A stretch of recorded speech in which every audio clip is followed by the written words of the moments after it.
Mən də salamlayıram xalqımızı, Rəşad qardaşımızı təbrik edirəm. Belə deyək də, xatırlayıram, Rəşad qardaşımız xətaya düşmüşdü. Mərkəzdən çıxandan bir müddət sonra yenidən istifadəyə qayıtmışdı. Və o yenidən mərkəzə gələndə qapını açdı, otağa girdi. Üzündə yəni qorxuya aid nə qədər hisslər var. Qorxu, kədər, utanc, peşmançılıq. O qədər narahat idi. Sanki bir anlıq o empatiya yaşadıqda onun hissləri keçdi mənə. Sadəcə elə bir ki, belə bir fikir gəldi ki, bu qardaşa indiki moment necə ki, mənə vaxtı ilə ümidimi itirdiyim anda öyrədiblər ki, dəstək olmaq lazımdır, xidmət eləmək, kömək eləmək lazımdır.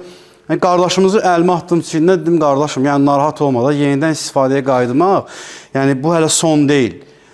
Bu hələ o qədər də faciəvi deyil. Əsl faciə sənin o istifadədə, o dibdə qalmağın olardı. Və Allah həmd olsun ki, qardaşımız da oradan da inam, etibar göstərdi. Və onun nəticəsidir ki, bugün artıq yenidən istifadəyə qayıtmış bir insanın 3 il ayıqlığa çatmağı mən düşünürəm ki, Azərbaycanda nümunə göstəriləcək bir şeydir, bir addımdır. Onun üçün də mən bir daha elə bax bu addımı üçün də onu təbrik edirəm.